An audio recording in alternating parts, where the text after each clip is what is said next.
Being an artist ہمارے اوپر بڑی ذمہ داری ہوتی ہے کہ ہم ان چیزوں کو ایڈریس کریں جس کو یوزلی جس کے بارے میں بات نہیں کی جاتی. اب پتہ نہیں, مجھے لگتا ہے سوسائٹی میں بڑا مسئلہ ہے ہمارے یہاں چیزوں کو نا بہت کمپلیکیٹ کیا جاتا ہے. ہمارے یہاں چاہے وہ آپ کسی بھی چیز کی بات لے لیں, آپ خواتین کے حقوق کی بات لے لیں, آپ کمپلیکشن کی بات لے لیں, آپ کسی کے موٹے پتلے ہونے کی بات لے لیں, تو ان چیزوں کو اتنا زیادہ کمپلیکیٹ کیا گیا ہے, اور اس لیے بھی کہ اس پہ ڈسکس نہیں کیا جاتا, اس لیے وہ چیزیں زیادہ مشکل ہو جاتی ہیں. اسی طرح سے جب بات آتی ہے دماغی بیماری کی, تو ہم اس کو کسی اور طریقے سے لینا شروع کر دیتے ہیں کہ اگر کوئی مینٹل النس ہے تو پرابیبلی یہ کوئی پاگل ہوگی, اور ہم میں سے نہیں ہے, ایب نارمل ہے. اس طرح کے ورڈز لٹرلی یوز کیے جاتے ہیں گھروں میں, اور اس کو بہت ٹیبو بنایا جاتا ہے. تو یہ چیزیں گھروں سے ہی مجھے لگتا ہے شروع ہوتی ہیں.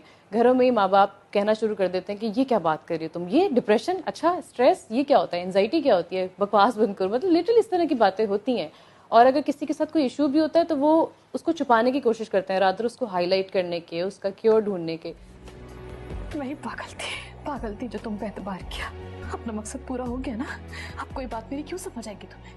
تو جب سراب مجھے آفر ہوا تو میں نے, سب سے اچھی بات مجھے یہ لگی کہ پہلی دفعہ مجھے لگ رہا ہے کہ کوئی چینل جو ہے وہ کمرشل مٹیریل سے ہٹ کے یہ سوچنے, یہ ایک نظریہ سائٹ پہ رکھ کے کہ ٹی آر پی آنی ہے تو لوگ بڑا پسند کریں گے, کہ ساس بہو, تو میں نے نند کو جلا دیا تو بہو کو مارا, تھپڑ مارے, اس سے ہٹ کے ایک ایجوکیٹ کرنے کی بات آئی ہے اسکرپٹ کو لے کے. تو مجھے یہ بات بہت اچھی لگی. تو مجھے لگا کہ اگر جب ایک پروڈکشن ہاؤس اس کو رسک لے سکتا ہے تو ایکٹر کا تو پھر فرض بنتا ہے کہ وہ اس چیز کو آگے لے کے چلے.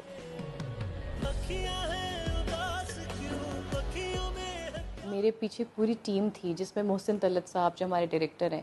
مجھے لگتا ہے کہ ڈائریکٹر ایک اتنا کیپٹن آف دا شپ ہوتا ہے کسی بھی پروجیکٹ کا. اگر وہ اپنے کندھوں پہ جب ذمہ داری لے لیتا ہے نا, ایکٹر خود ہی کہتا ہے کہ میرا ایک بوجھ بڑھ گیا ہے. کوئی ماں نہیں ہے, سمجھی, مائیں ایسی نہیں ہوتی ہیں, ایسی نہیں ہوتی ہے بولتی اپنی اولاد کے سامنے. لیکن یہ کہ پھر انہوں نے کہا کہ ہم ایک سیشن رکھ لیتے ہیں, آپ بے شک سائن نہ کریں, ابھی ہم چلتے ہیں جا کے ریہیب سینٹر دیکھ لیتے ہیں, لیٹس سی کہ آپ کو سمجھ آتا ہی نہیں آتا.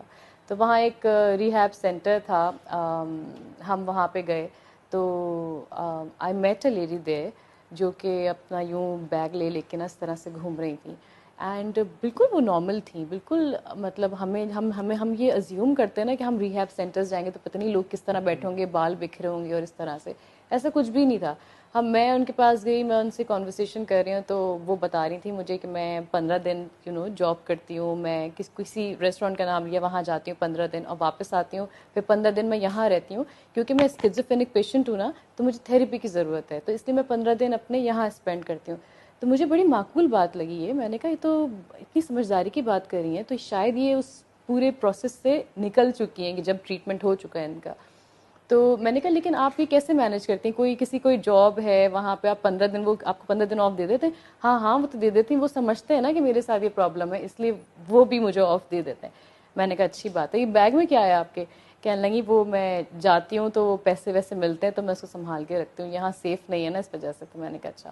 تو میں نے کہا ٹھیک ہے چلیں, بڑا اچھا لگا آپ سے مل کے. تو بعد میں ڈاکٹر مجھے آ کے بتاتی ہیں کہ یہ خود ہی ازیوم کرتی ہیں کہ یہ 15 دن جا کے, کیونکہ ان کی کوئی, اب ہوتا ہے نا کبھی کبھی یہاں پہ خواتین کو بڑا ڈی گریڈ کیا جاتا ہے, ان کو یہ کہا جاتا ہے آپ تو کچھ کر ہی نہیں سکتی زندگی میں. تو شاید ان کا کوئی ٹراما ایسا تھا کہ میں کچھ کر نہیں سکتی. وہ خود ازیوم کرتی ہیں کہ میں جاتی ہوں اور میں اپنے اون پہ کماتی ہوں, میں بڑی انڈیپینڈنٹ خاتون ہوں, میرے پاس پیسے ہیں میرے بیگ میں, اور وہ یوں لے کے. اور وہ کہتی ہیں وہ پیسے نہیں تھے, وہ بیگ وہ پورا پیپر سے بھرا ہوا. ہیلوسینیشنز ہوتی ہیں, کوئی آتا ہے سامنے بھی آتا ہے. پہلے تو ڈیلیوژنز ہوتی ہیں, ڈیلیوژنز ایک پروسیس ہے اسکیزوفرینیا کا جہاں پہ آپ کو آوازیں سنائی دینے لگتی ہیں, اور جب وہ بگڑ جاتی ہے, اب ٹریٹمنٹ صحیح ٹائم پہ نہیں ہوتا تو وہ آپ کو ہیلوسینیٹ کرنے لگتی ہیں چیزیں, پھر آپ کو وہ انسان نظر آنے لگتا ہے, جو کہ ابھی سراب میں بھی دکھایا ہے.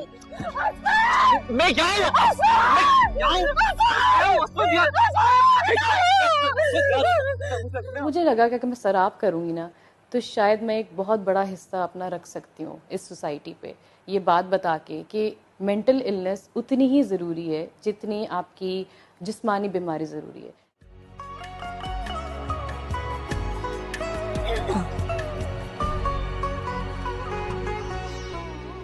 آئی تھنک ایک انٹینشنلی بھی ایک چیز ہوتی ہے. مجھے لٹرلی اگر سال میں مجھے اگر 30 اسکرپٹ آفر ہوتا ہے تو میں انٹینشنلی اس میں سے ایک ایسا اسکرپٹ پک کرتی ہوں کہ جو ویسا ہو جو میں نے نہ کیا ہو یا جو دوسرے سے تھوڑا سا ہٹ کے ہو. میری ہر بات بکار کے سمجھ جاتا ہے وہ بھی تم نہیں ہو, کوئی بھی تم نہیں ہو. ہم نے انالیسس ہی کرنا ختم کر دیا ہے کہ کانٹینٹ ہمیں دینا کیا ہے. ہم نے آئی تھنک اس جنریشن میں سب سے بڑی خرابی ہے کہ ہم نے پڑھنا چھوڑ دیا ہے, اور اگر پڑھ بھی رہے ہیں تو شاید کتابوں کے ساتھ تربیت نہیں ہو رہی ہے, ہم اپنے دماغ کو وسیع نہیں کر رہے, ہمارے سوچنے کا جو زاویہ ہے نا بہت چھوٹا ہوتا جا رہا ہے. وہ آ گیا ہے صرف TRP پہ کہ جو دکھ رہا ہے وہ بک رہا ہے. اب وہ دکھ رہا ہے, اب وہ کچرا بھی بک رہا ہے نا, تو آپ وہ بیچ رہے ہیں چینل پہ.